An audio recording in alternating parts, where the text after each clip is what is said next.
Welcome, everyone, and thank you for joining our producer class. I'm your co-host, Nahid Ismail. These classes are inspired by the popular book Producer to Producer by Maureen A. Ryan, Academy Award-winning co-producer of Men on Wire. Maureen also produced two outstanding documentaries, Becoming, about Michelle Obama, and Dick Johnson is Dead. The goal of this series is simple: to teach you how to produce on time and under budget. As Maureen reminds us in her book, the goal is for you to produce with integrity, respect, and wit. Today, we have three exceptional guests who will share the tools and insight you need to strengthen your producing career. Lorenzo DeStefano, writer, director, producer, sharing how to recognize a good idea and develop it into a film. Robert Siegel, Esquire, entertainment attorney, guiding us through how to option a book for film or television. Jonathan Smith, a true Renaissance filmmaker, sharing the latest AI tools that can save you time, increase your production value, and help you thrive in our rapidly evolving industry. Please put your questions in the chat box and I will ask them. That's our class. And now I want to introduce Carole Dean, president of From the Heart Productions. Thank you, Nahid. I'm really proud to announce that today's Learn Producing class is taught by Lorenzo DeStefano, a highly talented filmmaker. He won our short film grant for his film, Stairway to the Stars, and that was something he witnessed. He actually witnessed these two people going up the huge stairway that Hollywood Hills is known for. And it was a great story. He wrote it, and then he won the grant, and he produced it. He also directed it. But what he did as a producer was that he cast Sean Young and Quentin Aaron, two A-list actors. So how he found them, how he got to them, is another story. And it's all part of artistic information that you need to learn producing. So he's written several screenplays and successful books, and he's teaching us how to identify and develop projects based on his many talents. So Lorenzo, we really appreciate your sharing your information with us today. So I'll turn the class over to you. Thanks, Carole. Nice to be here again. It's been a little while. Okay, I'll begin. This class is titled Adventures in Filmmaking and Storytelling. When Carole Dean of From the Heart Productions invited me back to speak at another online producing class, I gave a lot of thought about how best to spend an hour or so with you and most effectively share some tales from the street about my adventures in filmmaking and storytelling. When I've been asked by film festivals and university-level media studies programs to speak to audiences and students, the thing I try and avoid is engaging in a so-called lecture. I don't care much for that word or that manner of sharing information. Neither do I want to get embroiled in an overly technical discussion, since I'm sure that most aspiring film and video makers can get an excellent grounding in that through experience and instruction. A chronological resume of the work I've done as a film editor, writer, and as a producer director would not come close to describing the human experiences behind all that activity. So I figured the best way to get across what has continued to fascinate me about this line of work is to take you through some of the experiences I've had as a filmmaker and storyteller. So I've broken this into 10 parts. Number one would be initial fascination. Imagine that a story or a situation or a state of mind takes hold of you and won't let go. You overhear a conversation between people who used to be lovers. You witness a gang fight on a city bus at night. You watch an old woman and a younger man in the Hollywood Hills walking up an infinite flight of stairs and arguing the entire way. Their biting conversation rivets you. It can happen in an instant, The microbe of an idea implants itself, begins tunneling, makes a home inside your world. You feel something coming on, flu symptoms, vertigo, a veil of distraction that clashes with the demands of your daily life. You wonder why the so-called real world won't leave you alone so you can focus all you have on exploring this. At first, these levels of obsession were incidental to my daily life, manageable moments of distraction. I could feel their pull increasing year by year, but clung by instinct to the more certain worlds of work, family, friends. It's clear to me now that the wall between the worlds of tangible reality and dramatic possibility begin at some point to merge for me. There was a noticeable change in my level of involvement with the people around me. I began to prefer the company of ideas and fascinations to that of my society, even though it was that society and all its complexity that fascinated me. I'm by no means recommending this as a path to follow.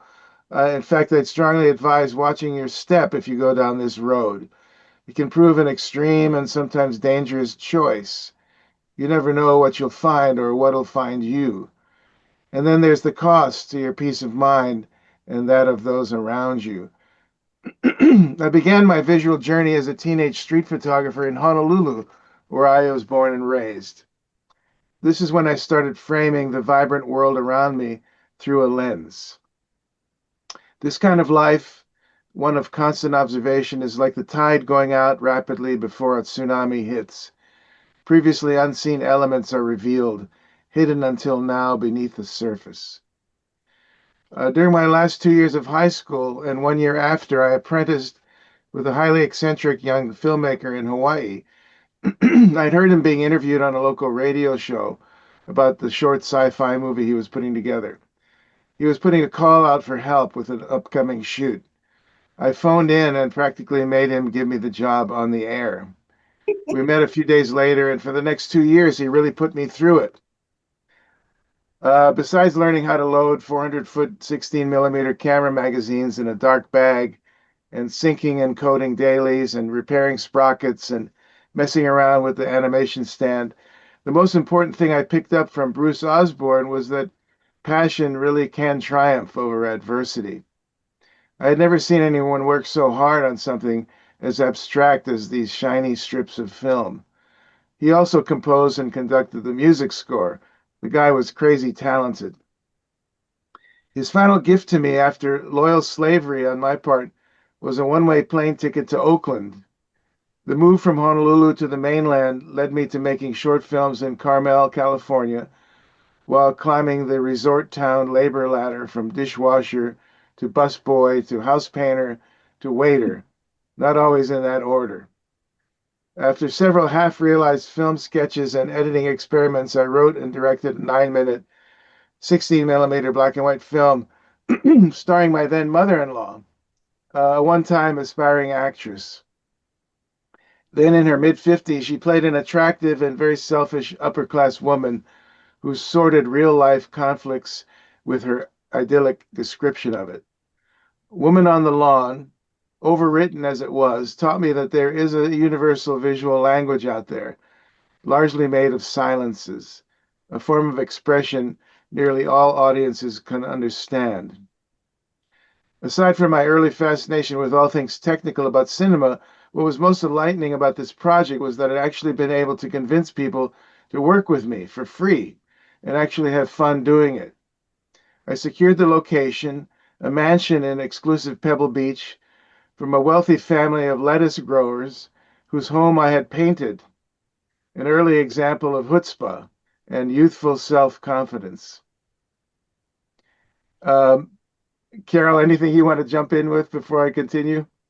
I just think this is marvelous that you got the job on 16mm film because you must have thought, what, this was the hardest job you ever did.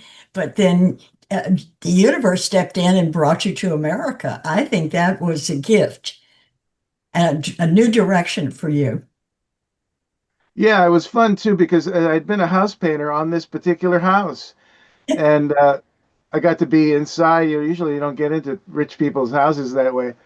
And then I said, well, I need some locations for this crazy idea. And I remember the family's name was Bud. There's a very famous lettuce growers, and they had this fabulous house. So yeah, so they let me inside. I shot at their closets. I mean, everything, and they weren't even home. They said, "Go ahead." They trusted me. So because of being a house painter, and they knew the contractor I worked for, I had access to that location. So yeah, I don't think that would be possible today with security and everything. Anyway, I Well, will continue from there, but go ahead. idea is that they got over they moved over from do I like this person, do I trust this person, to yes, I like you, I trust you.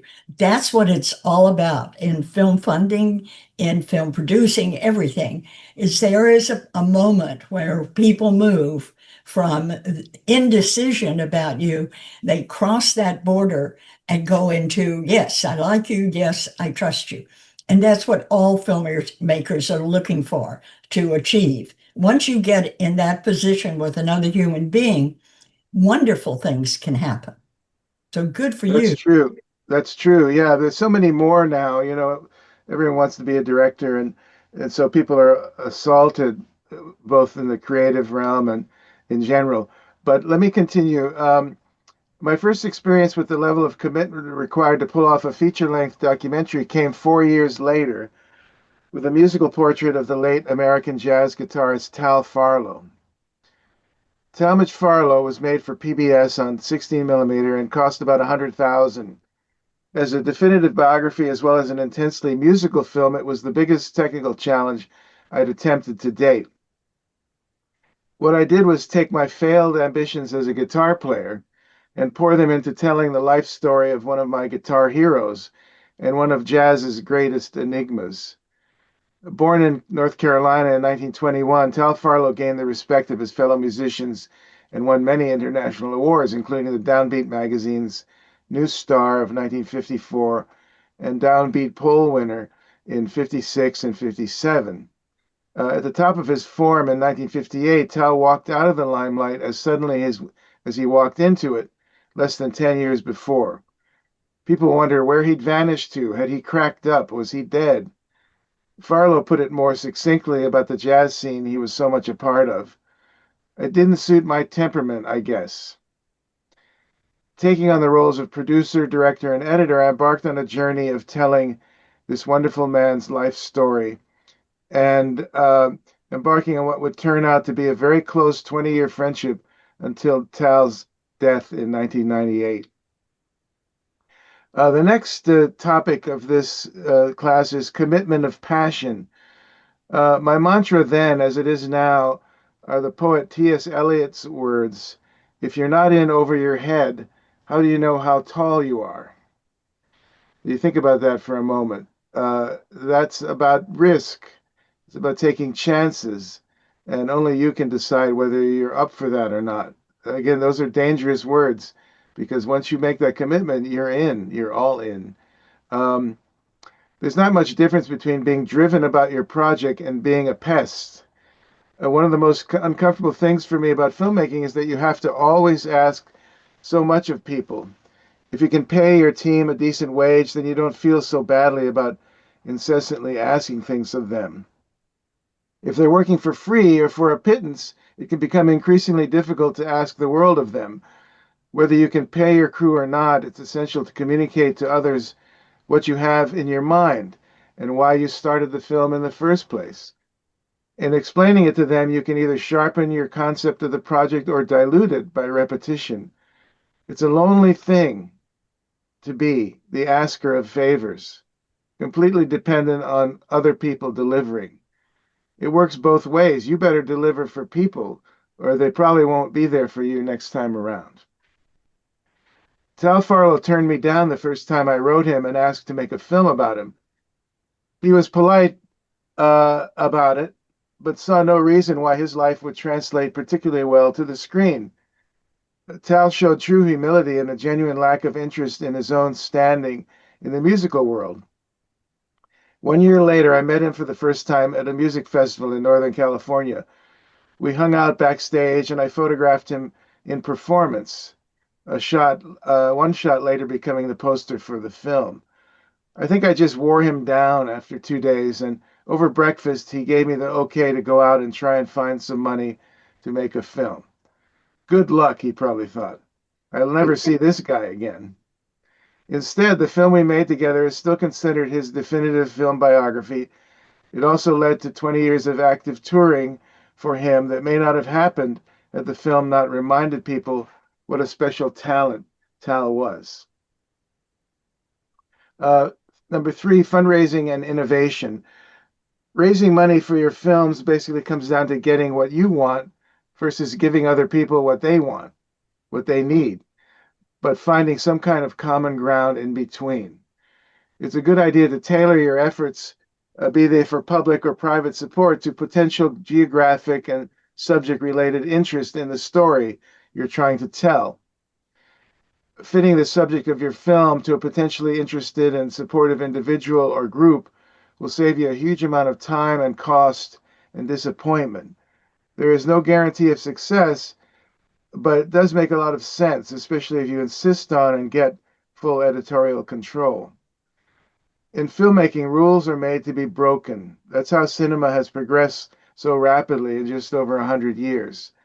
But there is one basic fundamental rule I would advise you to remember. Never take money from the subject of your film. I've never made this mistake, though it's been tempting at times. If you can keep those worlds separated, you'll be able to tell the story you want to tell. The selling of products and ideas, from the amazing to the ridiculous, has never been as intense as it is right now. Telling a complex story on film through a documentary outline or even a screenplay could be considered a quaint holdover from another era, a time when people actually read and viewed the work submitted to them.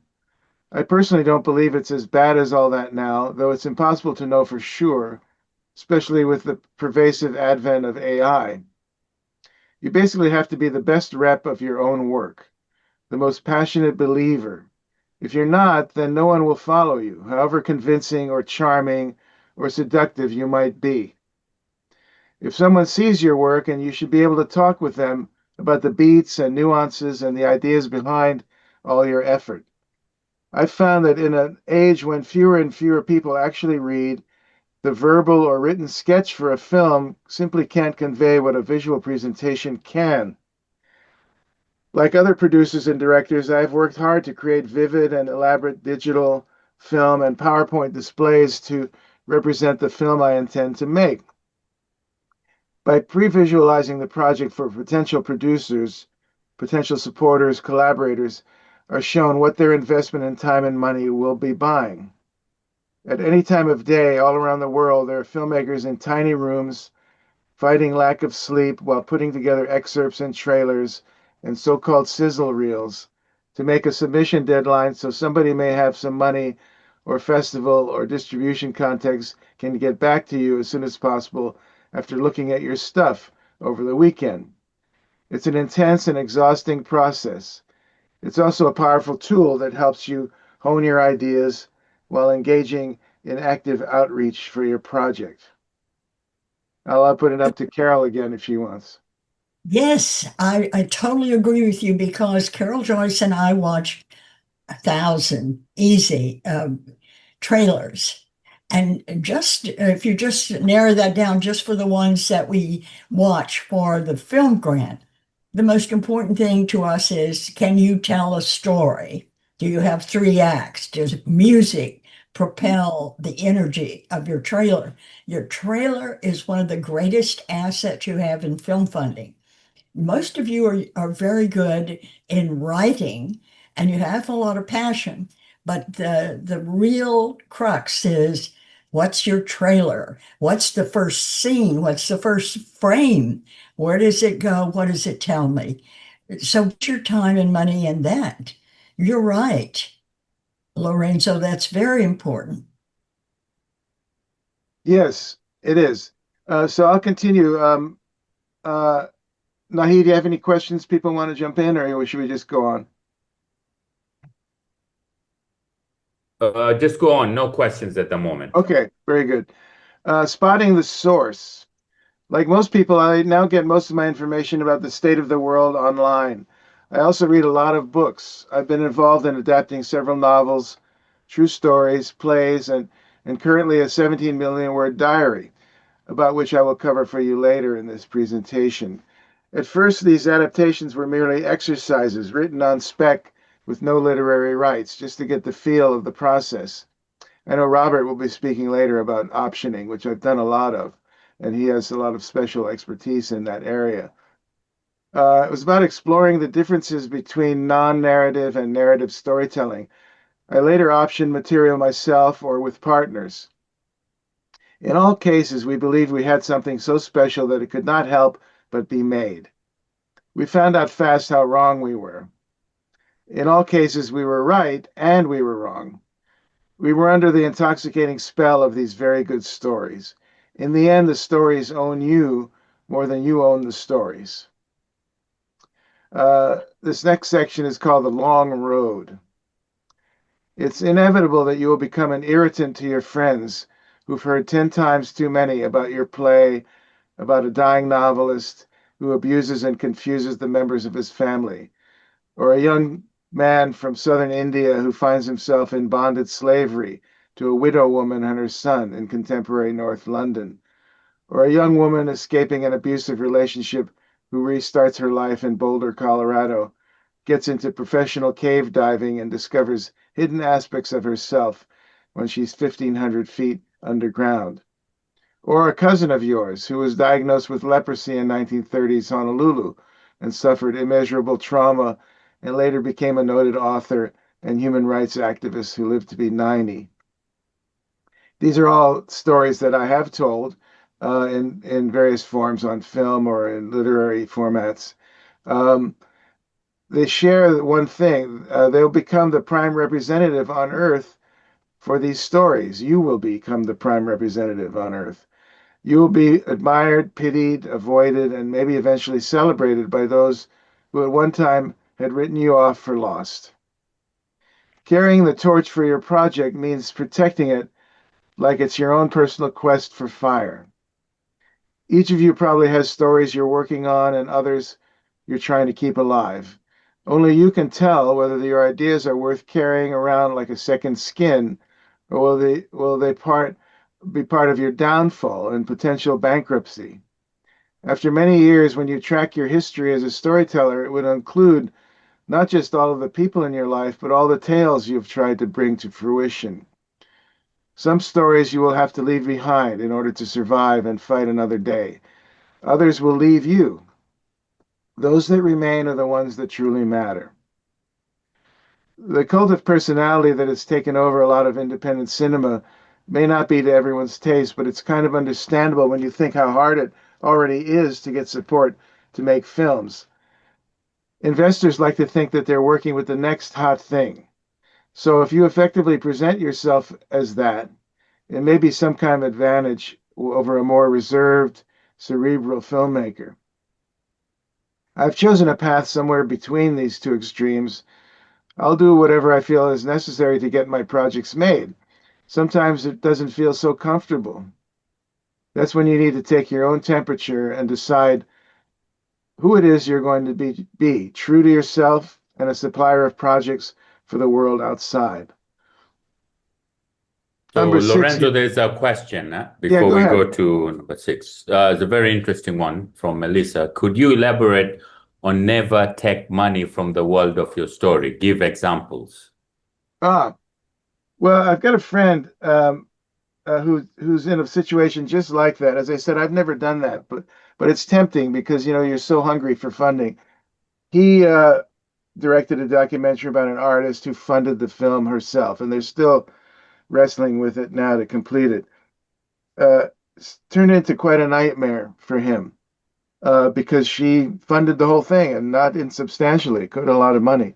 And so that illustrated for me, in speaking with him about his experiences and his frustrations, that's a bad idea.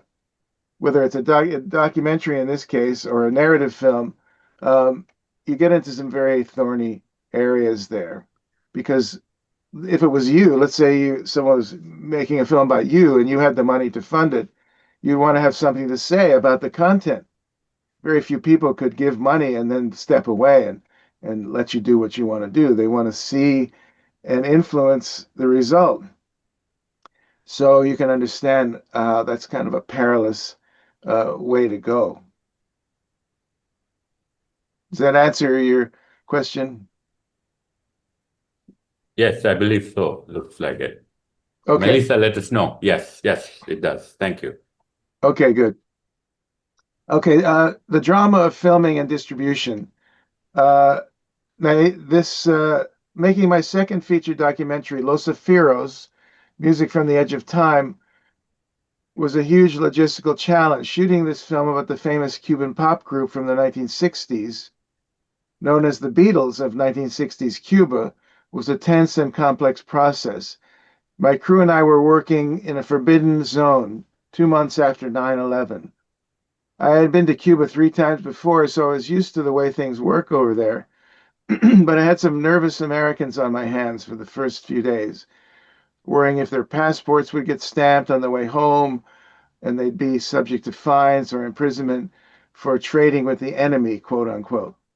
Before long, Havana had its way with them and we got to work.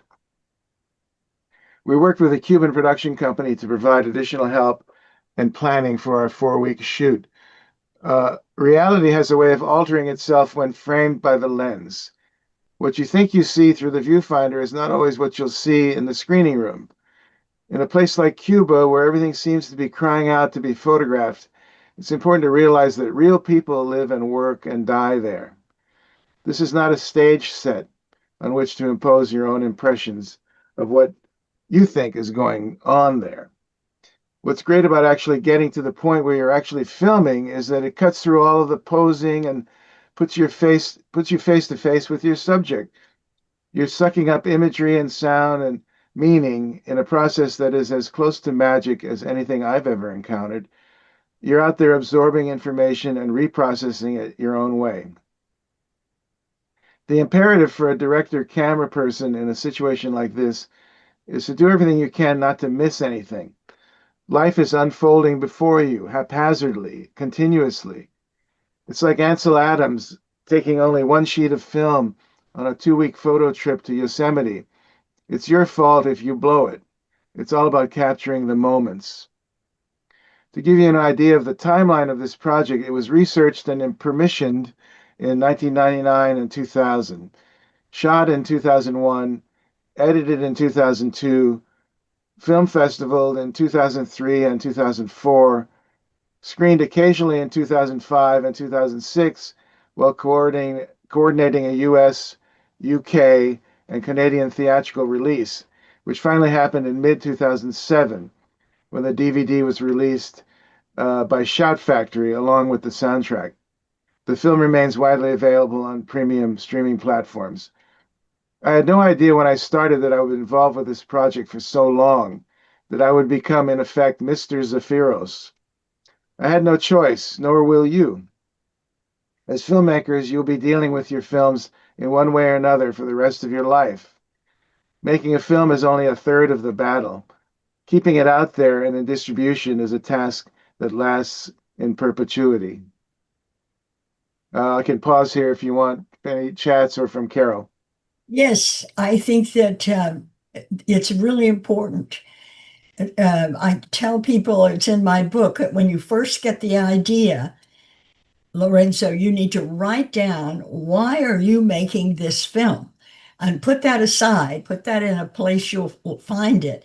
Because after a year, when you're still looking for money and having trouble getting the shot you and the people you want, you need to go back and know, why did you start this in the first place? Because you have to keep yourself on a high constantly to get through the 6-year process is the average for a documentary, and 2 more years to market it. But so you're the one that's behind it. You have to keep it alive.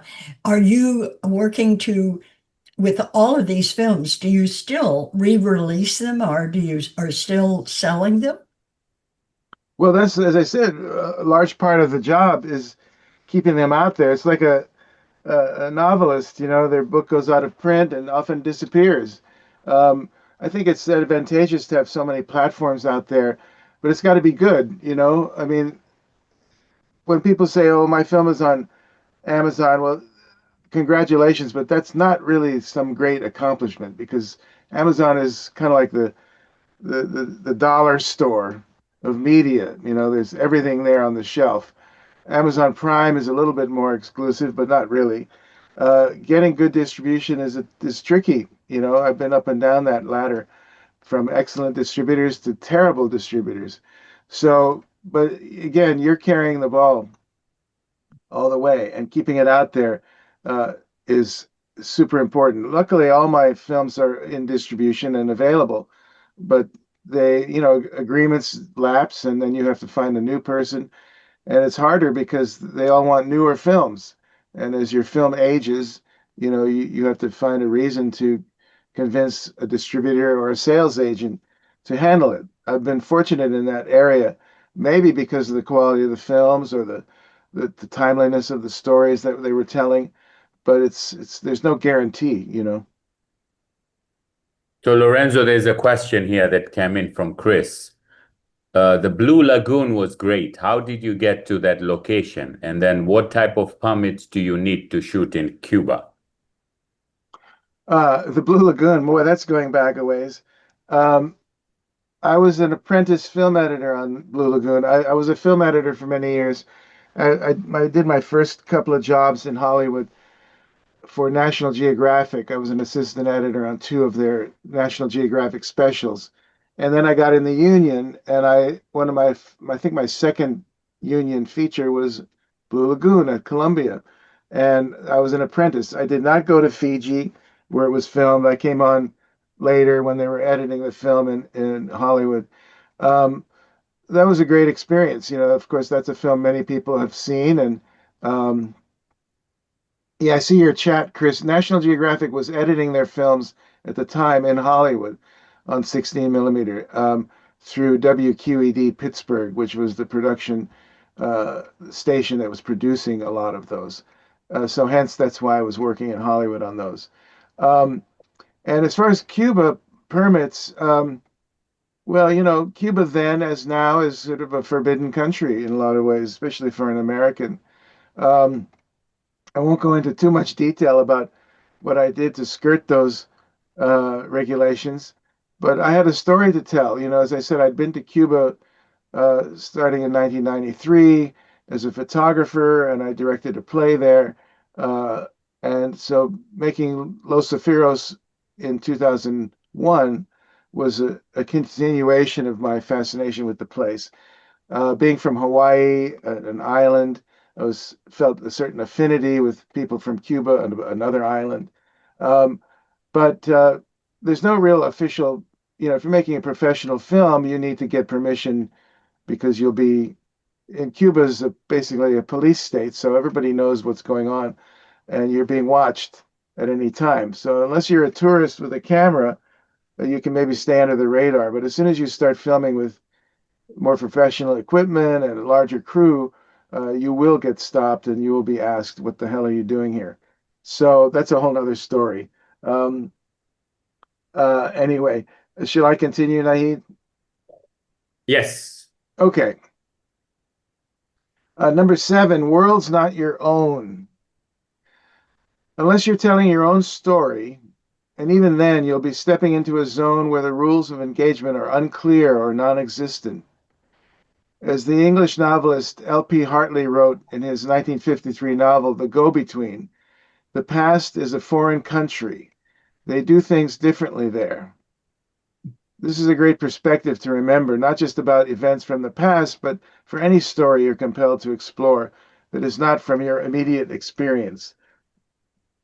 But I have ventured into this zone a great deal, partly because I am more fascinated by other people's lives than by my own.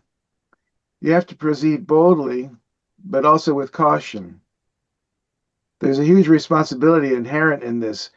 However honest or real a film is, it's still an altered state of reality that you're presenting. Despite this, if you keep your eyes and your heart on the essence of whatever story you're telling, the results can be incredibly powerful and enlightening. You'll be taking people to a place and a time they would never have gone on their own. Three examples of this from my own experience are Shipment Day, an upcoming independent feature to be shot in Hawaii. Based on my play of the same title, it's the true story of my cousin, Olivia Robello Bretha, who lived from 1916 to 2006, and who was diagnosed with leprosy in 1934 in Honolulu at the age of 18. Imagine that you have stumbled upon a family secret, a relative in exile that no one in your immediate family has ever spoken of. Intrigued, you meet that relative, a Portuguese cousin in Hawaii.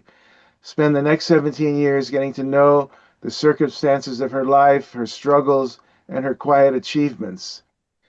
The film and the play chronicle her diagnosis with the condition, her 2.5 year confinement at Kalihi Hospital, to the day before her shipment to Kalaupapa, the Hansen's disease settlement on Molokai, where, as Hawaii State Department of Health parolee number 3306, Olivia would spend the next 70 years of her life until her death there at the age of 90. Shipment Day is the only film project I've ever attempted that has a direct connection to my own family.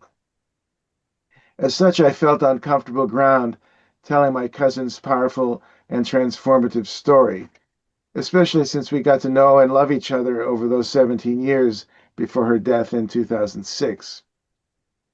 The next project is called The Diarist. It's an upcoming 5-part limited series based on the same material as my documentary feature, From a Darkened Room, The Diary of a Nobody, which I'll discuss shortly.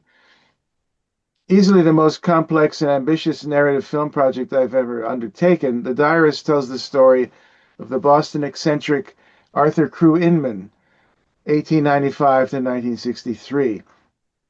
Inman was the author of the 17 million word Inman Diary, an epic of collective memory published by Harvard University Press, from whom I have exclusive long-term rights. The limited series is the outgrowth of Camera Obscura, my play based on the Inman Diary that was produced in Seattle and London. This project is a prime example of the kind of tenacity and self-belief I've spoken of before, where the work has to survive on the sheer willfulness of its creator, despite the vagaries of cinematic and cultural trends that change like the tides throughout the lifespan of your project. Houseboy is another 5-part limited series, this one based on my 2022 novel of the same title.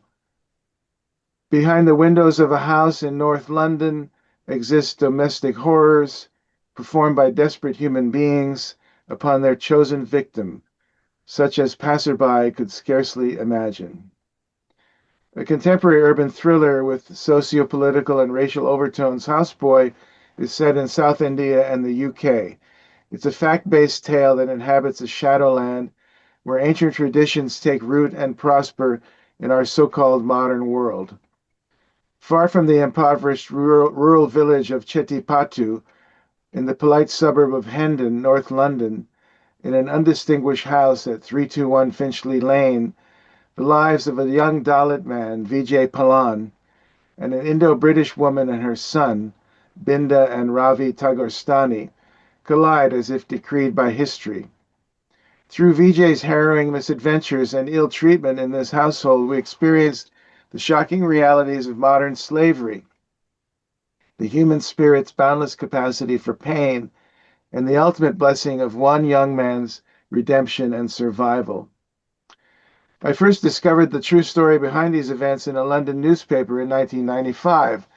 The article described a young, low-caste South Asian man who'd been convicted of killing and dismembering his slave master, a woman of the Brahmin caste, who had purchased him from an employment agency in Chennai, South India, and brought him to the UK to serve as an unpaid domestic in her polite suburban home. A whole world opened up when I first read of this savage tale. As I began my research, I found it quite different from other incidents of modern slavery I had encountered. In this case, a young man was sexually and domestically oppressed by a woman, not your usual dynamic. Houseboy is an extreme example of working outside your comfort zone to tell a story you feel has to be told, and that, all pretense aside, you are the best person in the world to tell it. I believe that writers should be free to write about anything that captures their interest, passion, and imagination. However, there are dangers inherent in straying from the worlds you are familiar with into those fraught with complexity and truly foreign elements. There are vast cultural and religious complexities inherent in the caste system in India and the Hindu religion, neither of which I profess to be an expert in. In writing the piece, I focused on my emotional connection to the lead character, Vijay Palan, and did my best to recreate his experiences as a captive person in an untenable and cruel situation. I also insisted before the book was published that the manuscript be vetted for accuracy and authenticity by a qualified author slash book reviewer in India, a process that resulted in several important changes that greatly benefited the book and helped to protect me from charges of cultural appropriation, which I wanted to avoid at all costs. I can pause here again if you like. Wow, that's quite a leap to go outside of your comfort zone and deal with the Hindu religion and someone enforced slavery. How long did you spend on that project? I hate to tell you, Carole, is that, well, having read it in 1995 and worked on it intermittently throughout the ensuing years, and it was published in 2022, that's 27 years. Not exactly working on it every day, but going in and out of other projects. But it didn't leave me, and it's that kind of viral, and I use the word viral here in the more medical sense as opposed to the online overuse of that word for things of going viral. I'm kind of irritated with that word, but the virus like uh, effect of some story that you can't get rid of is what I'm referring to. And I felt it's an important piece. You know, I later adapted it for theater as a play, and as I said, I hope it'll be a limited series. But I think it has value, you know, to tell a story that someone would not be able to hear otherwise. I mean, there's a lot of stories of modern slavery out there, but I felt this particular one was axiomatic about what it said about human trafficking in a new and fresh way. And you know, it's not a comfortable book. It's a lot of my friends have applauded me for the book, but they say I can't read it. It's too violent. It's too What? disturbing. And I said, well, I understand. I don't necessarily agree because I'll read anything or see any film, no matter how depraved it is. Yeah, I feel I have a pretty strong constitution, but I understand also it's an area that some people may not want to visit, you know. But you're moving between books and film and theater, and it's as if you've got them all here locked in together. And I think that's unique. And how does that work in your mind? You can see it as any one of those things and jump from screenwriter to feature film or author.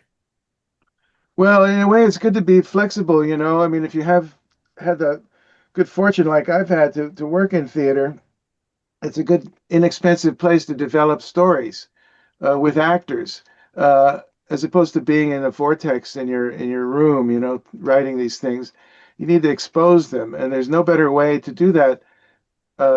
Whether you begin as a one act, which is it's like a short film, right? A one act play is very analogous to a short film. You test the material, you road test it, and you expose it to actors, and you expose yourself to criticism or praise or whatever it might be. So I've used theater not only as its own wonderful medium, but as a testing ground for film ideas as well. That's So very, I continue to do that. yes, that's a very good idea. Thank you. In fact, that's where Stairway to the Stars, as you said, began as a real incident that I wrote it as a play. It was produced Someone else directed it, but they sent me the video, and it convinced me that there was something there to pursue in a short film. So there's a case of theater being used to develop material and gain more insights into your own project, you know. Yes. Nahi, do you want to ask any questions or? No questions at the moment in the chat box, so we can continue. Okay. Number 8, editing and post, a great adventure. As a former film editor, I've worked harmoniously with a number of editors on both narrative and documentary films. Sergio Palermo, my editor on Los Zafirros, Music from the Edge of Time, and a number of other projects, worked for an entire year pulling several feature-length versions of this film together. Editing was begun in British Columbia, Canada, where I was living at the time, and continued in LA. We started on Avid, DV Express, and finished on Final Cut Pro. We made a lot of mistakes, the main one being to take on a bilingual film without much experience in subtitling. There are over 1,000 subtitles, captions, and song lyrics in the English version of this film. It was an entirely separate editing job that always had to be updated whenever picture and sound changes occurred, which was all the time. The fact that Sergio was fluent in Spanish saved thousands of dollars and hundreds of hours in translation and transcribing services. The working relationship we developed, me being a former film editor and he a very proficient electronic one, was strengthened by the fact that our instincts for narrative flow and transition points and use of music are very much aligned. Through the countless trailers and promo reels and TV versions of Zafirros, the one thing Sergio and I kept focusing on was giving the film the deeper universal themes that would lift it well beyond just another film about a musical group to a historical and personal epic of post-revolutionary Cuba and its people. Monroe Robertson, editor of my latest short film, Stairway to the Stars, is an impeccable craftsman and also an actor and director himself.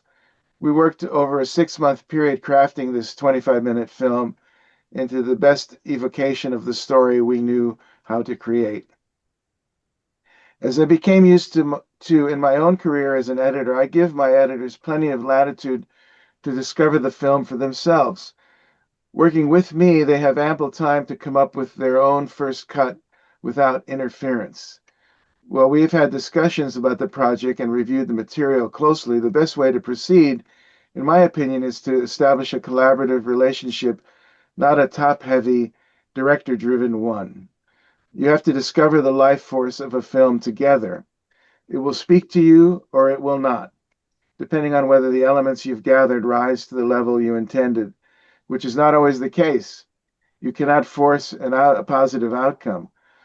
Your relationship with your editor is probably the most intimate, creative alliance you will form in your filmmaking career. Whether you have a great deal of experience in this craft or not, once you've chosen the person who will be helping you craft your film, you have to trust them to understand not just the story behind your film, but your own motives in wanting to tell it. Lack of harmony in the cutting room never benefits a film. So let me ask you, Lorenzo, do you edit what you give your editor? Example, if you had 10,000 whatevers, or let's say that you had 100 hours of footage, would you cut that down to, say, 50 before you give it to the editor? No, no. I've having been a physical film editor, I've now transitioned into the director producer role, writer. So no, I let them do it. We discuss it. But the first cut is a big step, taking all that raw footage and turning it into, a first cut. If it's a narrative film like Stairway, you have a script, so you have a pretty clear blueprint of what you want to do. Documentary editing, as most people know, is much more difficult, much more exploratory. You're on definitely uncertain ground. You may have shot B-roll, you may have shot interviews, you have archival material, whatever the elements you're pulling together. I mean, I've never edited a documentary feature in less than 1 year, you know, on a collaborative basis. So it takes a long time to find the film. In the sense, you're writing the film in the editing room, and most all filmmakers who've done documentaries know this. That's so you give them everything and say, here, go for it. But that's after a lot of conversations and connectivity on why you're making the film and how you see it. Yeah, you're not turning it over cold. You've hopefully had a chance to establish a rapport um, with them so that they come into it. But as I said, it's like if you've been a waiter and you go to a restaurant, you treat waiters with respect. You know, if you've been a film editor and you're working with film editors, you treat film editors with respect because you've been there. You know exactly what that's like. So I've tried to follow those guidelines, and also that way it allows you to decompress and go away for a while, come back, and then start working together side by side over a long period of time. Either how much you can afford of their time because they're getting paid and you're not getting paid, um, to find the final form of this. And again, in documentaries, it takes a long time. And then at some point, you have to pull the plug. Even with digital editing, you have a lot of flexibility. There still comes a point where you have to say, it's done. I'm finished. I'm moving on. And then, of course, you have regrets later when you see it that you should have done more and or that you did too much. And, it's neurotic to say the least. Okay. I'll move on to number 9 out of 10, film festivals and distribution, elation and uncertainty. One of the biggest challenges I faced with my 3 music films, the most recent being Hearing is Believing, about the astonishingly talented young musician and composer Rachel Flowers, who has been blind since birth, has been to keep them from being isolated in special music film categories. To confine the stories of my 3 music features to fit into the boxes labeled jazz portrait, Latin music, disability story would be to ignore their larger value as life stories of unique people whose work and experience defies categorization. This is a struggle all of you will probably encounter when trying to fit your vision into the established festival expectations and categorizations out there. Of the thousands of film festivals, only a handful really matter in the key exposure of a nonfiction or feature films. Sundance, Toronto, Cannes, Berlin, Venice, Telluride, London, and Tribeca among them. Your film might be accepted by one, several, or rejected by all. At this level, the air is thin, and there is huge competition, not just from well-established filmmakers, but increasingly from deep pockets, streaming companies, and studios. The other big North American festivals out there, Seattle, Vancouver, Hot Docs, South by Southwest, Chicago, AFI LA, Santa Barbara, Cine Vegas, are documentary friendly and inundated with submissions. Getting your film, short or long, into as many of these as possible will be a full-time job in itself, and none too cheap with the multiple entry and duplication fees you will rack up. Some of you may already have the experience of traveling to festivals with your film. All that expense and anxiety is the cost of admission to the annual ritual of exposing new work to audiences.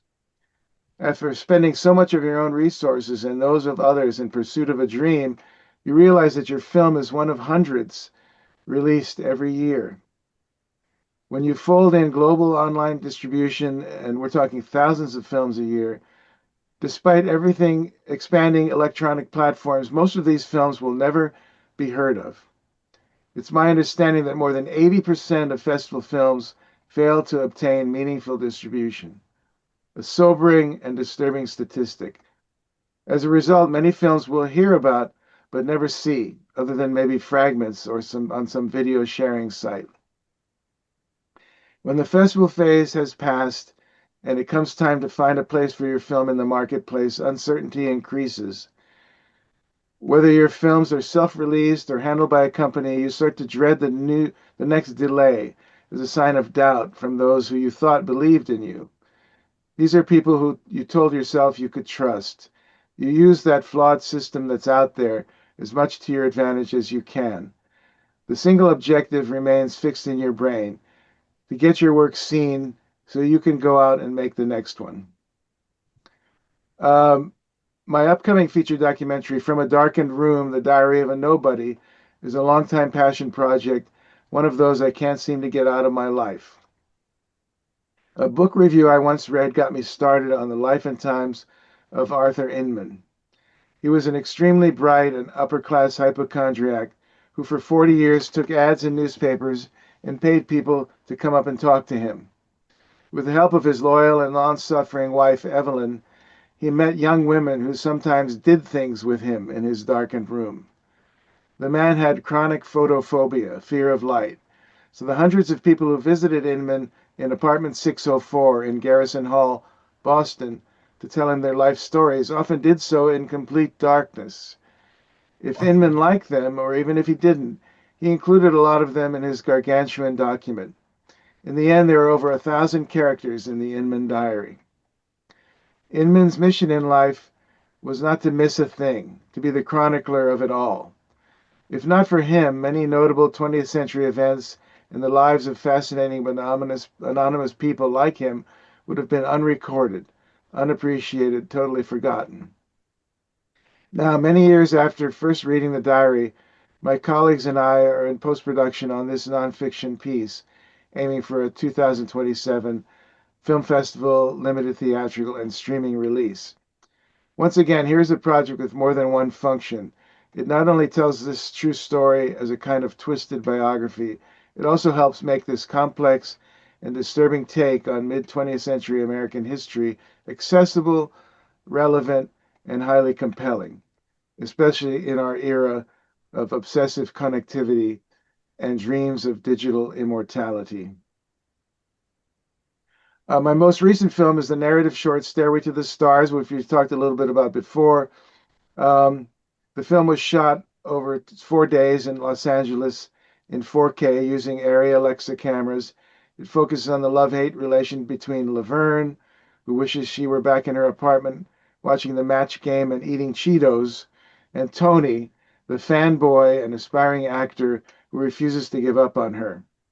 The complex relationship between this oddest of odd couples, a mixture of brutality and real tenderness that reveals itself between the bottom of the stairs and the top.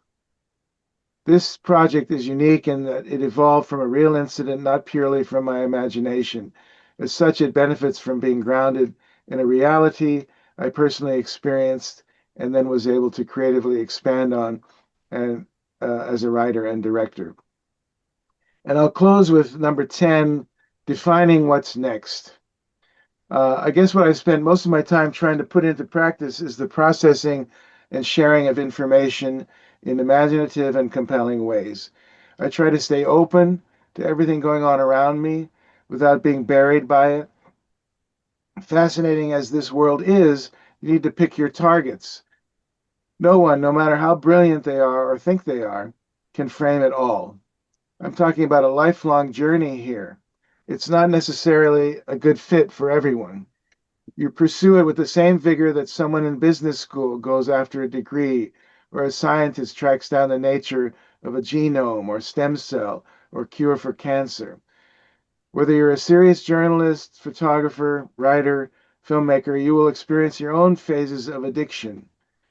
There may be 10 of them, there may be 100. The stages could run anywhere from 1 to infinity. The bottom line is this: if you start deeply caring about a story or a situation that you can't shake off, if you're compelled to illuminate parts of this increasingly troubling and fascinating world we live in, then you'll be experiencing the lure and exaltation of being a committed modern reporter. whose beat knows no boundaries, and whose overarching subject is the human condition in all its frustrating wonder and complexity. Thank you for sharing these phases of exploration with me. While yours may be different than mine, I hope they will help you in your own journey from speculation about ideas to actually making the films you've always dreamed of making. Thank you. Thank you so much, Lorenzo. That's an amazing life story, and I think you're just getting started. Many more exciting things are coming. But how you have gone from books to theater to short films and all of these different formats working together is extraordinary. And I think it's a good idea for our filmmakers to realize, don't forget about theater. That's a wonderful place to practice. Very much so. Yeah, I see a few chats here. Naeed, anybody want to chime in before we move on to Robert and Jonathan? Mostly just great comments. Everyone is thanking you for a great class. Okay. Well, they may not thank me if they put these things into practice, but I hope it's been helpful. Thanks, everybody. Oh, it's Thank delightful you. information, Lorenzo. Thank you very much. You're welcome. So, Robert is our attorney. He's my attorney. He's from the Hearts attorney. He's really versed in the law, the film law. And when you start making your film, you get the idea, and the next thing is you need an attorney to help you, someone that will stay with you from the very beginning through your distribution, because it's so easy to make a mistake or have the wrong contract or misinterpret something that isn't, or say something and it's not written down.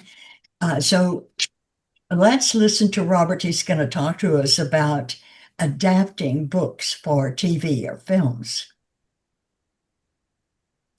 Hi there. Hopefully you can hear me. Yes. So, we're going to talk about how to option a book for film or TV projects. It's very much the case because a lot of times if a book has been published, it has a bit of an audience already, which makes it kind of pre-existing IP or intellectual property. So in optioning optioning a literary work for film adaptation, something that many filmmakers consider, especially when given a chance to consider an adaptation that they believe will truly stand out in the world. Learning how to option a book for film so that you can control the rights that you ultimately acquire, get the best deal for your needs, is really all about the negotiations. It also helps if you understand the legal processes involved and what to expect. Producers option rights to adapt books to film rather frequently, as we've seen in many books that now have film accompaniments such as Forrest Gump, Charlie and the Chocolate Factory, or Willy Wonka, Kill a Mockingbird, Little Women, and so forth. Sadly, many authors find that they are dissatisfied with the book-to-film adaptations that result from their work, despite movie audiences absolutely adoring the works. But what's the process like that'll satisfy both the filmmaker and the author when it comes to optioning a book for film? And as you usually tell authors, they said, "Man, they destroyed my book." No, your book is still on the shelf, unless it's an ebook. Step one, producer communicates with the author. Again, a producer will generally approach the author of a book, and again, you look in the book and you see, they may have to check it through the publisher, or if the author is rather famous, they might have an agent with whom the filmmaker will consult. A lot of times you can get that information through the publisher of the book. The initial communication in a book-to-film adaptation, it's rather short and sweet. Filmmakers ask the author if they would consider a book to film. The author most likely, they'll say, yes, they would, because again, the book will have more of a life afterwards. The film, people go back to the book, and then the negotiations of the term can begin. Again, it's an exclusive agreement. Unfortunately, at this early stage, the author might tell the producer that someone else has beat them to the punch. already there's an option or an exclusive agreement with the author, basically. So in that case, the deal ends even before it ever really gets started. But for the sake of this discussion, we're going to say that the author is interested in the idea of having their book made into a film, and they're not interested in doing it themselves, say, like producing it themselves. So they like the producer's idea and would consider selling their rights that are known as optioning the book for film. Moving on to the next slide, okay, the timeline. At this point, the filmmaker can begin negotiating the timeline and other pertinent details of the book-to-film deal. Most book-to-film adaptation option agreements, are for a period of 12 to 24 months, with 18 being the generally accepted average. What does that mean? It means the filmmaker will be given an exclusive option period, say 18 months, upon which they are the only ones that the book offer would consider further selling the full book to film purchase rights to. The filmmaker now has the exclusive right to purchase the book for film production based on terms stated in the option agreement. But only for the next 18 months unless the two parties have agreed for an extension to the option agreement for another period, maybe another 18 months. And that's usually all in the option purchase agreement. This does happen, but generally will, more money. The payments applied, like the first payment, the first option period doesn't go towards the purchase price. But, basically the second one will be, whether it's applicable or not applicable against the purchase price. Usually the first option period is applicable, but then afterward it's no longer applicable to the purchase price. It's really like extra money that the author is getting. Okay. During this phase, the filmmaker and the author will also negotiate a total anticipated book-to-film rights purchase price.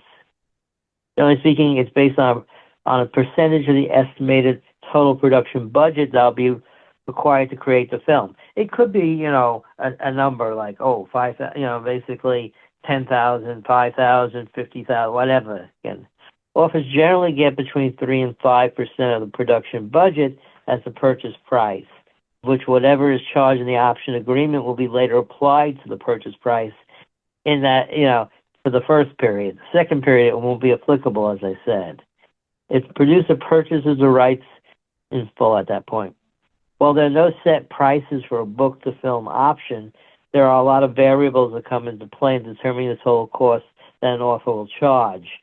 Generally it could be as low as $500, and it could be, as high as $5,000. Of course, extremely famous books by famous authors are likely to garner a significantly higher option price. Moving on to the next slide. Okay, the book-to-film option agreement is what the producer's been waiting for. As you learn how to option a book for film, you'll quickly find that the film option agreement is the foundation of the process. This is your legal proof of exclusive rights to the book and any negotiations that you and the author of the book have made. Everything should be in writing, and again, it's going to include terms, some of the mechanical, the title of the book, the author's name, the name of the producer, the production company, who's going to purchase the option, the timeline, maturity date of the option agreement, which we discussed, details as to whether the agreement may be extended, option purchase price, and whether or not that agreement will apply to the actual purchase agreement, pre-negotiated terms of the purchase agreement. These are the terms the filmmaker agrees to. Purchase agreement will come up if the filmmaker exercises the option and decides to purchase the rights to produce the book as a film or TV. Okay, moving on to the next slide, exercising the option. Once the filmmaker has entered the film option agreement, the next step is in navigating the process of learning how to option a book to film is in the producer's hands. The producer will spend the next several months while it's under option, the property, working with the screenwriter to create the screenplay. That's why you need enough time in your option period and renewal, to get a screenwriter to write a screenplay and go through the process.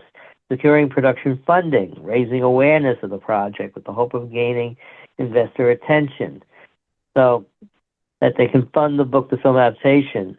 The producer is able to raise financing, whether it's independent or it's studio or network, etc., or any other form of funding that will allow them to move forward with the project. The producer will exercise the option to purchase the book, and they'll have an outright purchase the right to produce the book on film. As long as the producers exercise the option within the timeline, whether extended, if applicable, they're willing to abide by the pre-established terms of the original agreement. Then the project moves forward. The producer pays the author's purchase price, or gets the financier, the studio, the network, streamer, and obtains the right to produce the book into film. Some important factors to remember when, in dealing with this process is that it should protect both the producer and the author while establishing clear parameters in the adaptation process. Most book adaptations begin with the option period. We discussed that. And maybe like 10% of the total purchase price is the option, but it's negotiable. During this period, the producer has exclusive rights to develop the property. And then this is where, again, you determine market interest, getting a screenwriter, looking for funding, before the producer decides to commit to the full purchase price. Beyond the option terms, the agreement sets forth the agreed upon terms. Okay, moving on to the next slide, key components of a purchase agreement for adaptations. When an author agrees to purchase a purchase agreement for the adaptation into a film or television project, there's certain critical elements dealing with rights and credits and financial structures and legal terms that must be clearly defined to ensure both parties can proceed. There's the rights package, a key feature of which is the clear definition of which rights are being sold and to what extent. These rights can vary depending on the deal: motion picture, television adaptation rights into a TV or film, etc. Ancillary market rights includes the rights to distribute the work in other formats, such as home video, basically streaming, non-traditional platforms, sequels and remakes. Well, again, are they going to be automatic? Probably not. They'll have to be, pre-negotiate how much the payments for the sequels and the remakes are going to be. Whether the producer has the right to create sequels and remakes and on what terms. Promotional use rights, the right to use up to, say, 7,500 words for promotional purposes, marketing. Clearly specifying these rights ensures that both the author and the producer have a mutual understanding of how the work will be used and distributed. Moving on to the next slide, we're going to talk about the author's reserve rights. While the purchase agreement usually grants significant rights to the producer, authors typically retain certain important rights that could affect the future works or adaptations. Publication rights. The author usually retains the right to continue publishing the original work in its current form, or if it's revised. Authors usually also retain the right to write sequels to the original work.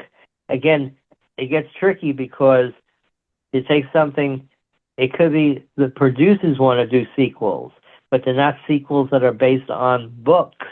They're basically original sequels they make for the films themselves. So there are sequels that come from books, like the Jack Ryan series, the Tom Clancy's, or it's basically stories that are created. In the James Bond series, there was a lot of them that are based on books. A lot of them that were made out of whole cloth, basically. Stage and radio adaptations. The author may retain the right to adapt the work into a stage play. Is that reserved or not?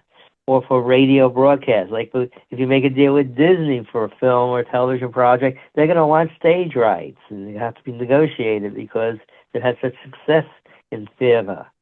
Character rights of future literary works. Retain the right to use characters from original works in future endeavors. That, again, may not be tied to sequel or prequel books or original books. These reserve rights give the author the flexibility to continue to explore and expand on their intellectual property. Okay, credit. Both the author and screenwriters want to have their contributions properly credited in the adaptation. The purchase agreement should outline these credit requirements to ensure clarity and prevent disputes. Author credits. The agreement must stipulate how the author's name and likeness will be used in promotional materials, as well as specifying the size and place of the author's credit in the film or TV credits and any promotional materials as well. Screenplay, again, the screenwriter obviously usually is not the author. The author would like to, but the skill of being an author of a book and the skill of being a screenwriter are not mutually with the same person. They're different skill sets. When the production is a signatory to the Writers Guild of America, writing credits must follow WGA guidelines. That's for the screenplay. There really are no guidelines for the author, per se. If disputes arise over the screenplay credit, then they are reserved for WGA arbitration. I mean, unless the author was involved in writing the screenplay, then it's a different situation. This section is vital to avoid misunderstandings about how credits will be handled in the final production. Next slide. Financial structure. A properly structured financial agreement is key to a successful purchase agreement. There's the purchase price. The agreement should outline the initial payment terms and the additional payments that may occur if specified rights are exercised. The payment schedule should also be clearly defined. And then, besides the purchase price, is the back-end participation. Many purchase agreements have them where the author or a stakeholder may receive a percentage of the profits, like the net proceeds. It's crucial to define what constitutes net proceeds and how it impacts on how profits are calculated and paid. Investor and producer share. Typically, the investor and producers each receive a 50% share of the profits if it's independently financed. But this can vary. Talent participation points. Actors, directors, and other key talent may be entitled to a share of those profits. Accounting provisions. The agreement should also define how financial records will be kept and how proceeds will be tracked and who can audit the books and when those audits can occur, once a year or something like that. Clarifying this up front saves, a lot of problems down the road. Moving on to the next slide, other key considerations. Legal and other key provisions are fundamental in ensuring the agreement is enforceable and both parties are protected. There's the concept of rights reversion. This specifies under what conditions rights will revert to the author, particularly a project is not developed. Again, you could have rights reversion even though you paid the purchase price. And let's say it hasn't been done for a certain number of years, like 5 years, 7 years, 10 years, whatever is negotiated, then basically the author would have the right to exercise a right of reversion, but they would probably have to repay their purchase price, because in exchange for giving up their purchase price, what they got paid, they're gonna get their rights back.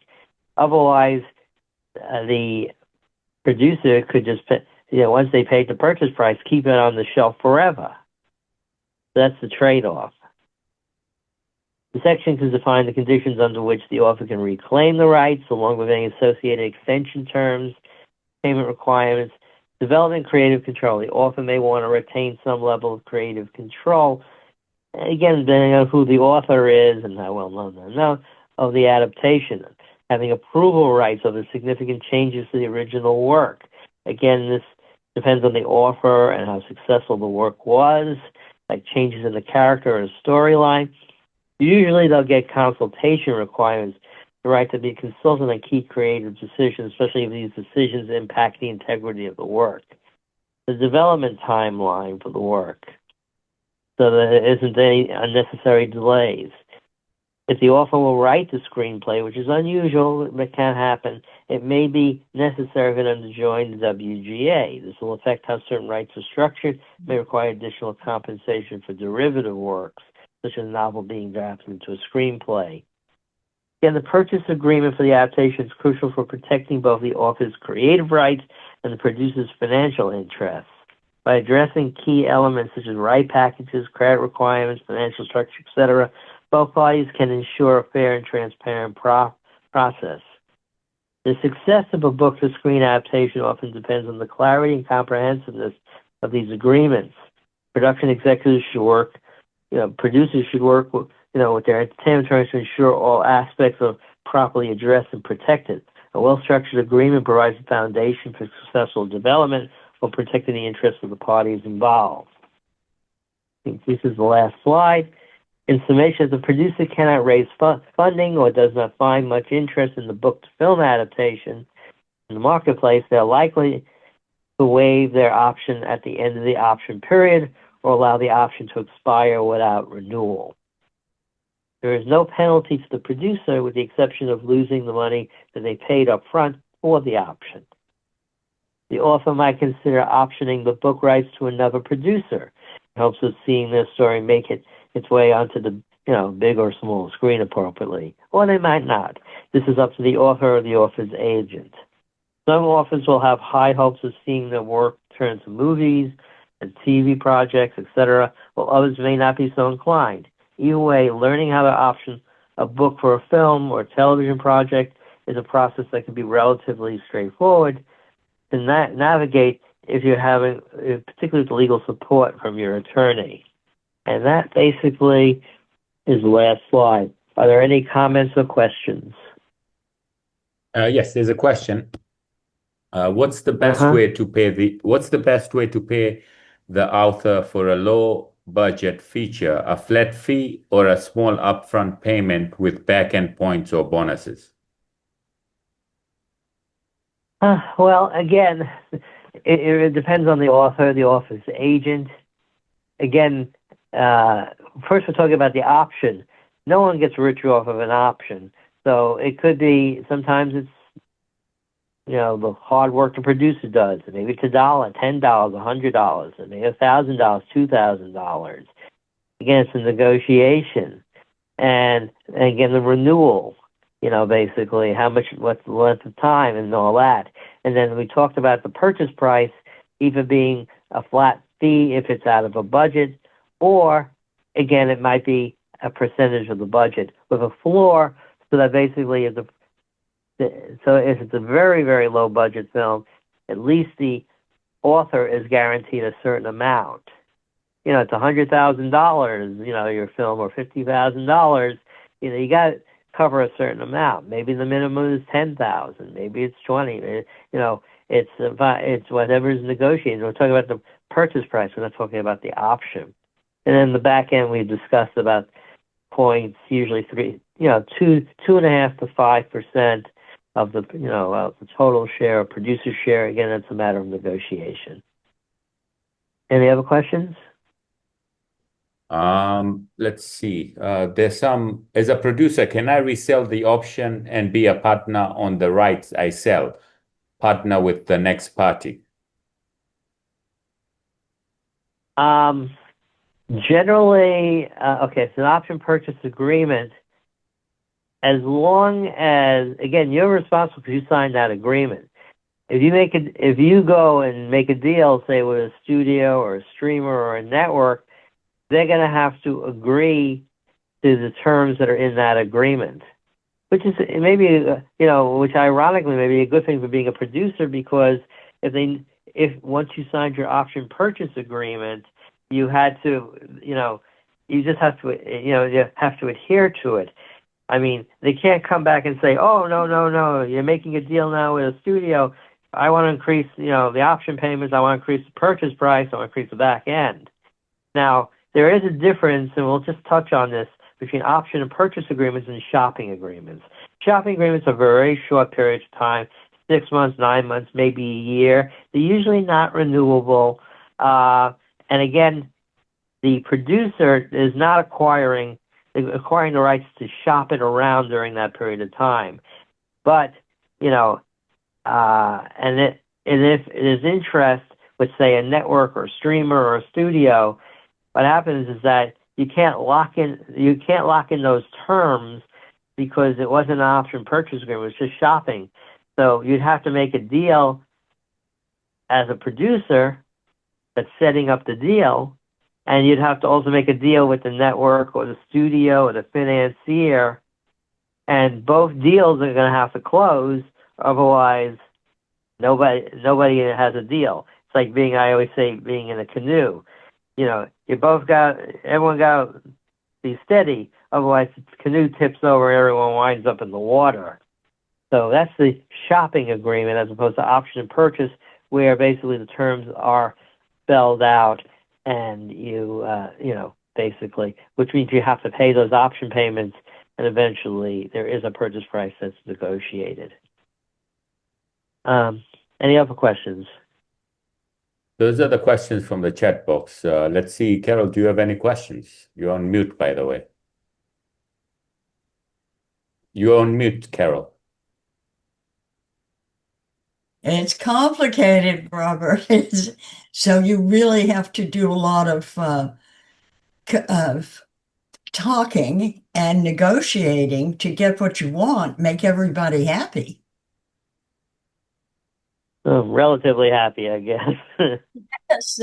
But the point is that having someone like you that knows that's done this before, you can give both sides excellent advice. And that's what's really needed here, support on how to make the right decision. Yeah, I mean, often I'll be representing the producer. Occasionally, I'll be representing obviously a separate negotiation with an author or an owner of rights. I mean, I've done both, but most of the time I'm representing the producer. So I've seen it both ways. Right. So when negotiating an option agreement, is the purchase agreement only triggered once a studio or production company is attached, or do we negotiate and lock in the price upfront? You lock in the price up front because, again, there are different scenarios. I mean, what happens if you're doing it independently and you're raising the money yourself? You're the one who's going to be exercising the option agreement on your own as the producer, and there may not be a studio or a network or a streamer. Or basically, if you bring in a studio, network, or streamer, they're going to assume the obligations of payment, and they're going to assume the rights under that option and purchase agreement. And again, the producer is generally cutting their separate deal with the studio, network, streamer, or financier. Great. Yes, everybody really thanks you, Robert. There's a lot of interest in this information today, so thank you very much. Great, you're welcome. Yes. So now I want to introduce you to Jonathan Smith. He's a writer, actor, producer, and he's our Renaissance man. He's taking us into AI so we can understand what's happening in this whole new world. So good morning, Jonathan. You're on mute, Jonathan.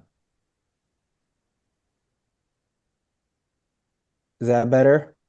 Yes. Yes. Okay, and I'm also checking the lighting. Okay, great. Hopefully everybody is doing well. Yeah, I'll jump in. Some very interesting developments that are happening right now, especially between Spotify and Netflix. I don't know if anybody's just caught up with that. That just happened like 2 or 3 days ago this week. So I'm going to talk about that first and what that means for the industry, because this is a pretty, I would say, seismic shift on how Netflix views content and how they're going to approach things.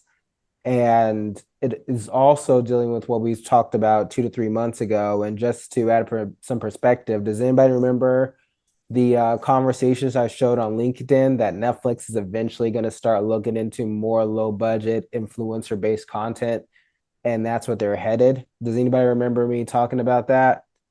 Before I share the screen, I'm going to see if anybody remembers me talking about. They're into everything. They want to make money, money, money. Okay. So this topic, and this one's going to be hard for all of us because feature films are my main passion. Like, that's what I've always wanted to do, probably since 10, 11, 12 years old, maybe even younger than that, because I loved animation before live action. But feature films have always been a passion for me, probably since I was born.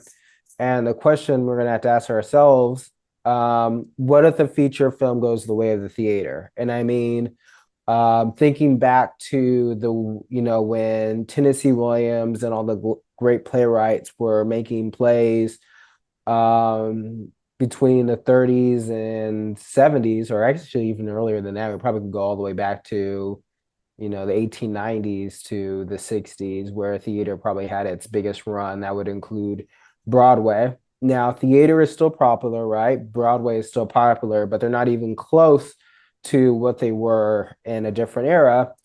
And now we're going to have to ask ourselves, are feature films headed that direction where they're going to be more niche, where they're not the public conscious of entertainment or the main public conscious of entertainment? And maybe many would argue that we're already heading that direction, or it's already happened. So my thoughts are today is, what if the feature film goes the way of the theater? Okay. And let's start off with this. So this is huge. Netflix makes its first big podcasting move with Spotify. So what this means is Netflix is making its first big move into podcast. They're going to select or have a selection of Spotify video podcasts. So this deal covers a broad podcast lineup from sports content like Bill Simmons. So I don't know if any of you follow sports or the arena. So he's going to be one of the first segments of the video podcast or content. Shows like conspiracy theories and true crime are going to be on there as well. Video podcasts will be available in the US next year with plans to extend it to other markets. They did not disclose specific terms of the deal or state how long the licensing lasts. So I'm going to take a moment and this is why it's so important. I'm going to pause the video for a moment. I'm going to see the answers in the chat. Why do you think Netflix is making this deal?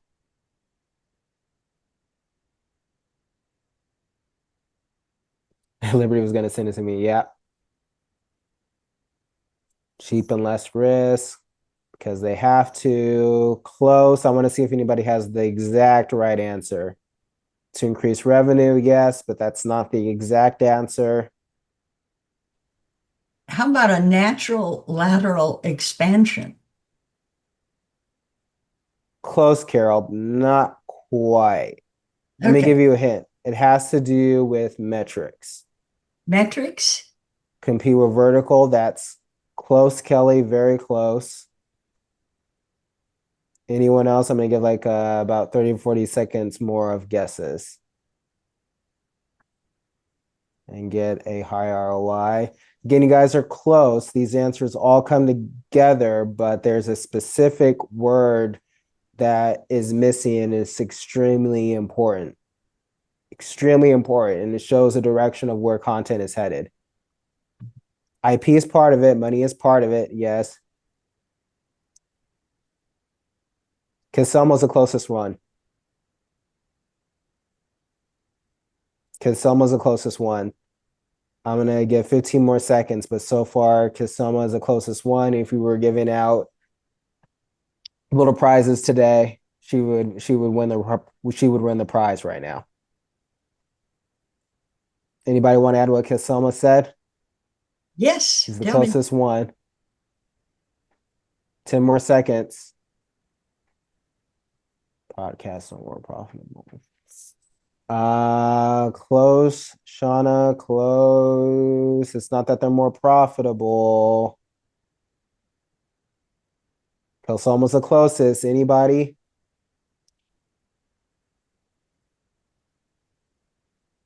You guys are so close.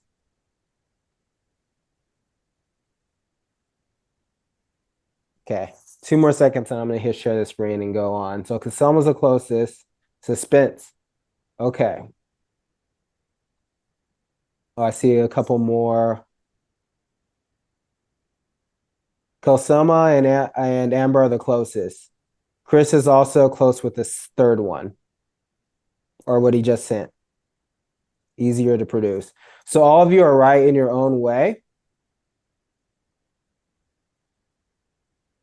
Terry almost hit the nail on the head. Good job, Terry.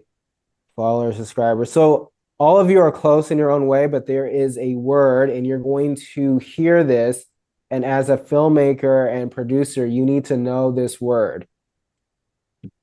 So what is Netflix up against? The partnership is a big step in Netflix's ability to rival the top streaming platform. The companies are neck and neck in the streaming battle. And with Netflix averaging 37 minutes of daily time spent, and YouTube is averaging 39 minutes in 2025. What this means is they do not care. They would like the quality of the content to be good. They would like their features to be good. But what Netflix is saying is that they really don't care. What they care is that you sit in front of a TV screen all day and you just watch and consume, have the content on in the background, and you don't watch anything else.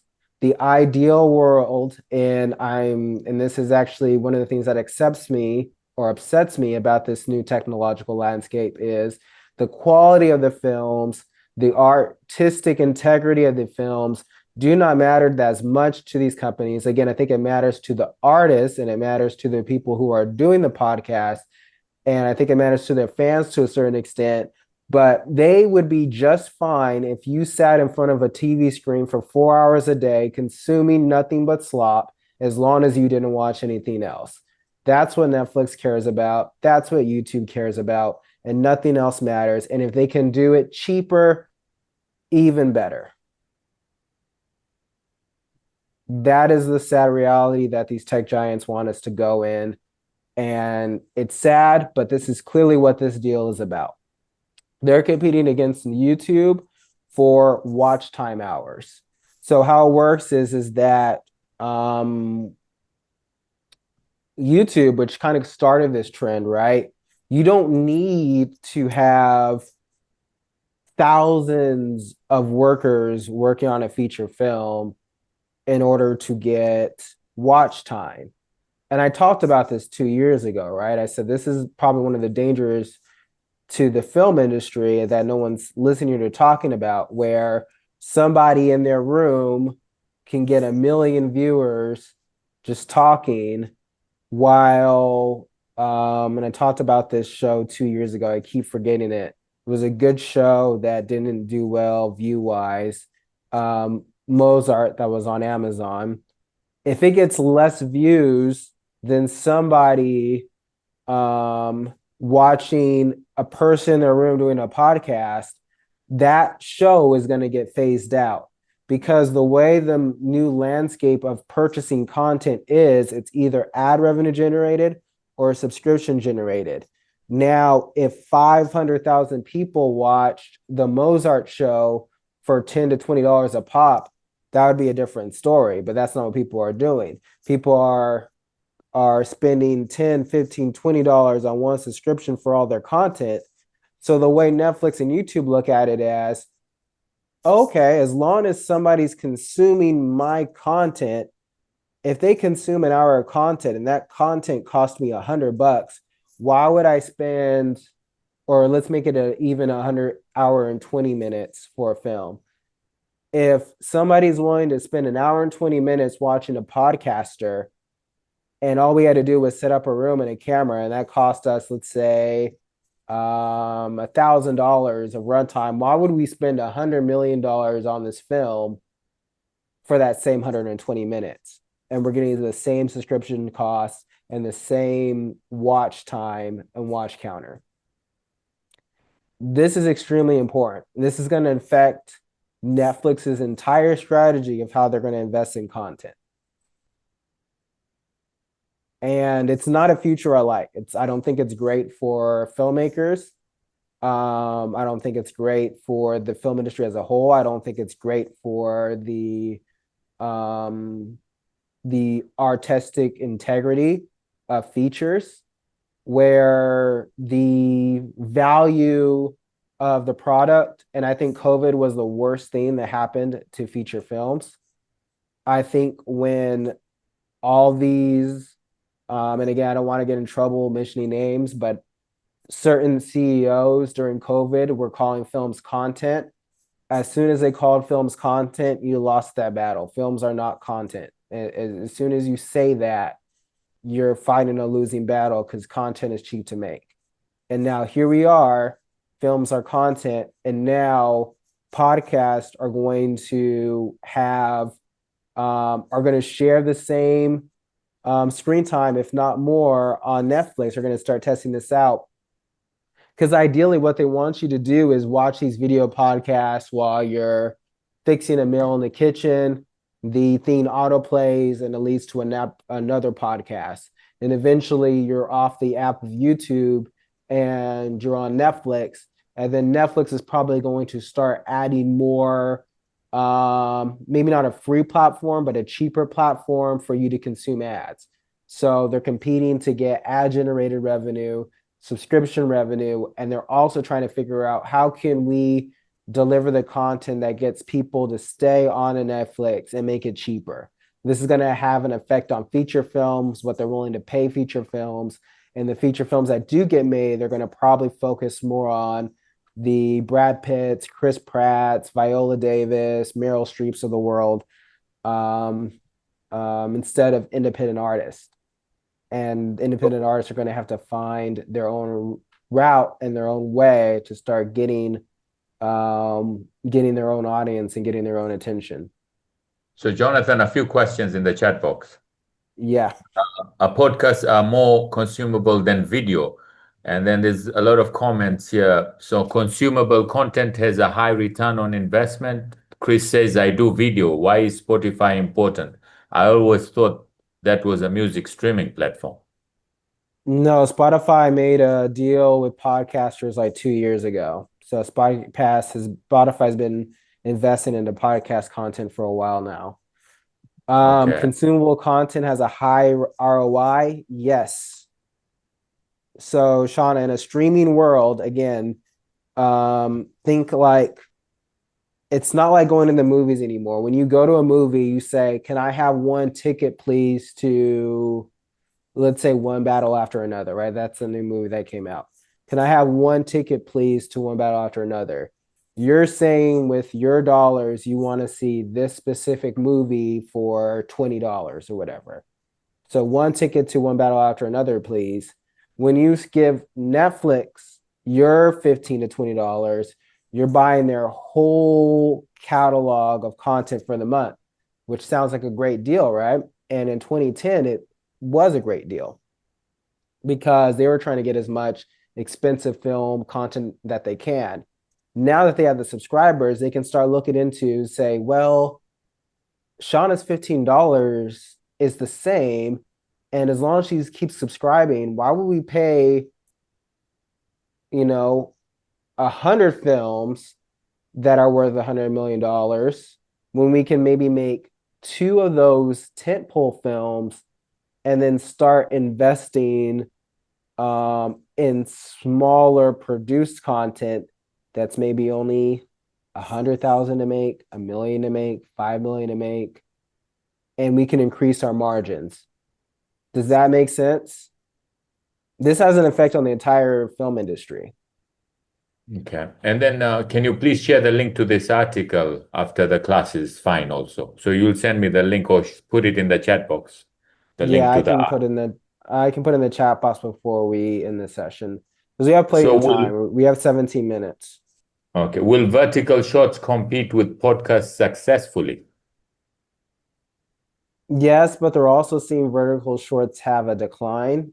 So I think they're going to still be successful on Instagram and TikTok, but the retention rates on verticals aren't doing as well as they thought. I think long form video content, including podcasts and even some films, is the future. I don't think short films are going to do as well as people thought they were, or short verticals. I think vertical series can still do very well, and they are doing well because those are just like bite-sized TV and they're cheap to make. But vertical, I don't think is going to be the main focus as they thought it was going to be, because it's just harder to monetize it. Okay. Prima is asking, what about Rumble? Rumble's doing good. Rumble is more known as like the rebel platform where you can express any sort of opinion you want that could get banned on YouTube. So if you have maybe some I don't want to say dramatic, but more controversial content, and that could be like it could be even something as innocent as healing medicine that's not pharmaceutical. Something like that, something YouTube may not like, and you would want to go on Rumble. So vertical series, when Quibble tried a few years ago, it failed. Despite an incredible good and high quality content, you think it still has a potential? It still has potential. It's just harder to monetize. The Chinese have figured out how to monetize them into vertical TV series. Content creators have learned to monetize them to buy courses and other things. But as far as like, will people pay for vertical shorts? No, not directly. They have to almost be like an advertisement platform now. Because I started doing vertical shorts for Malibu Cinema, and it was really successful. And then Instagram stopped paying ads, and then I had to make a decision because I'm like, okay, I'm paying to get these shorts made, and I'm not going to get revenue out of it because Instagram cut the ad spend on vertical shorts. And I believe YouTube did significantly as well. So YouTube and Instagram aren't seeing the direct monetizable benefit of using shorts. So what the Chinese did, and again, I'm not saying that derogatory, I'm just telling you what they did on the producing side. They said, okay, in order to see our short features or our short vertical television series, you have to pay for each short using their currency on their website, like real shorts. Or content creators use vertical shorts to advertise their business, which then leads to a link to the actual thing they're trying to sell. But very few people are directly making money off vertical shorts themselves. Okay. And then one more question, then we'll continue. I'm looking for a deal. This is from Chris. I'm looking for a deal like this for an independent creator. My audience is small. How do I find representation to approach a major network for a deal? I would speak with Rumble. My audience is conservative.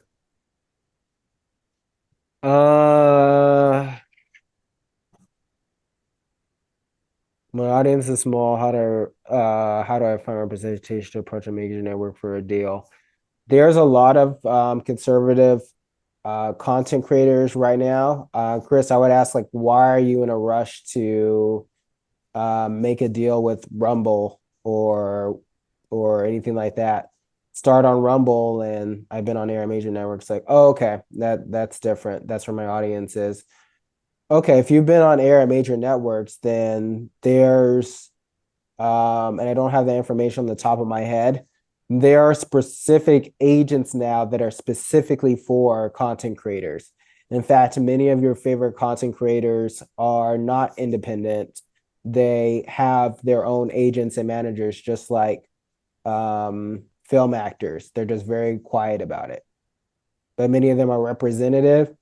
And many of your favorite content creators now are quote unquote ops, meaning that they, just like entertainers, just like celebrities, are paid to say and represent certain things on all sides of the political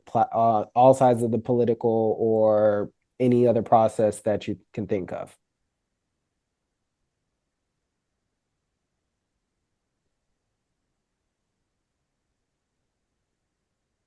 Yes, Rumble is a YouTube alternative where more controversial content is allowed to be played on.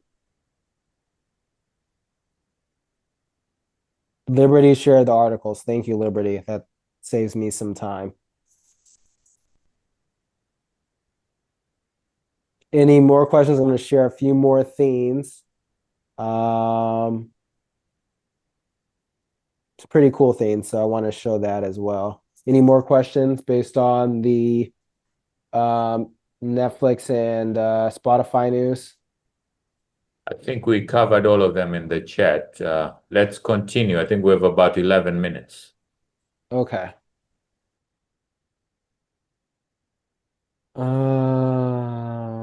Okay. So first thing, so next headline, tough week for Hollywood. Didn't want to be cheeky, but one box office loss after another. Let's go over why that is. Okay, so let me share the next one.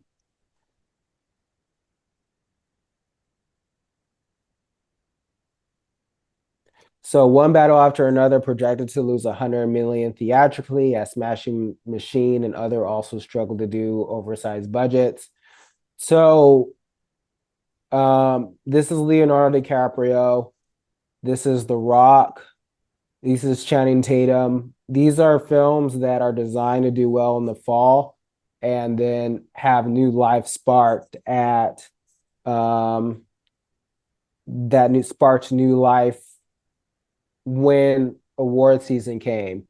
So these films would do relatively well at the box office, and then they would get another boost during the Oscar season. But they're not going to even do close to as well as they should at the box office.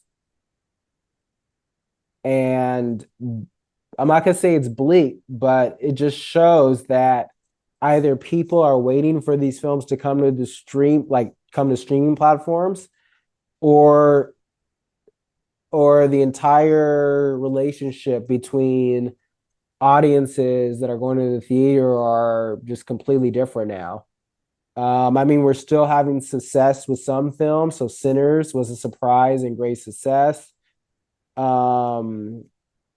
But it says right here, Robbins also wonders whether audiences have been trained to wait for streaming debuts to see certain films, particularly ones that don't feature superheroes, dinosaurs, or Christopher Nolan-style pyrotechnics.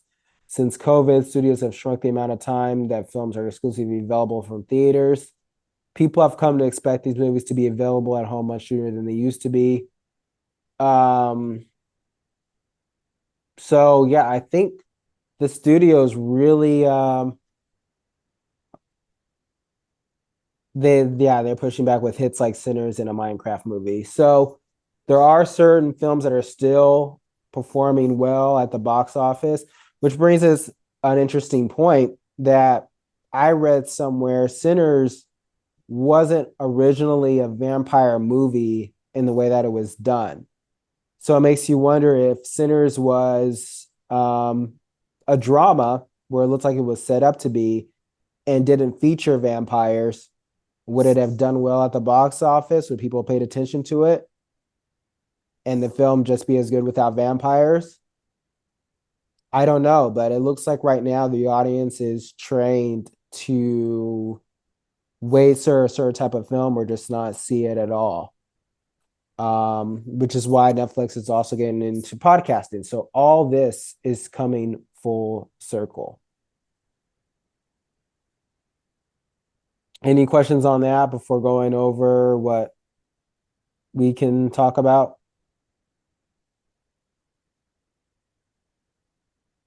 Stars aren't bankable anymore. I think that's a big case too, but not only aren't they as bankable anymore, but they still have value because if DiCaprio was not in one battle after another, I think it wouldn't have made even 150 million.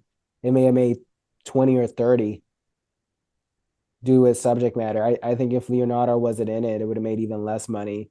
I think if Channing Tatum wasn't in Roofman, it would have made even less money. So it's not that they're not valuable, they're just not as valuable. They can't guarantee a profit.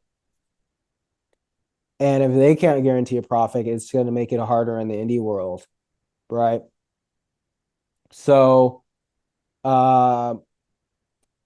next 2 weeks, I'll talk about more of like where I think that could be headed. It's going to be more of what I've been saying, where I think the future of independent artists is not necessarily focusing as much on like runtime for features or what content specifically. I think it's going to be more based on your audience and what your audiences want. And I think films are going to be made cheaper with a small team. Next thing I'm going to show you guys is another look at my Pixar short, and it was made for under $500.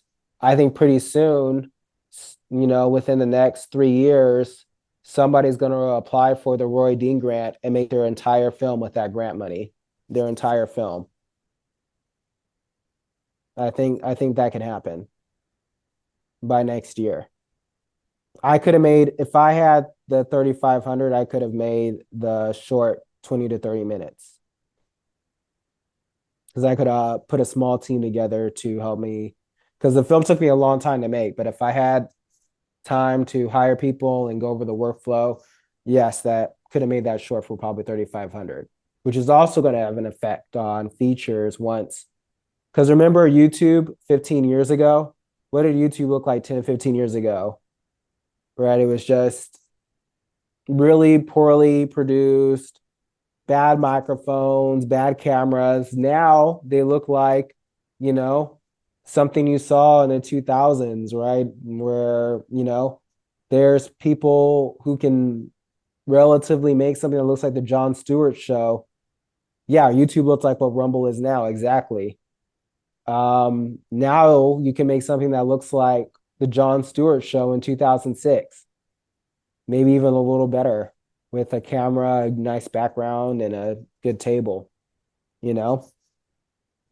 So in 5 to 7 years, don't be surprised to see content creators with special effects, dinosaurs, vampires, things that would have been different. Well, thank you very much for staying so long with us today. We really appreciate you as filmmakers, as producers, and artists. And the main thing to remember is that you are the magic. Hollywood needs you, and wherever it's going, you just have to stay ahead of the crowd and keep up with the newest thing to stay in the film world, right, Jonathan? Keep learning. Keep learning. Okay, so we'll have a class for you in 2 weeks that I know you will love. So we see you all then. Thank you very much. Bye for now.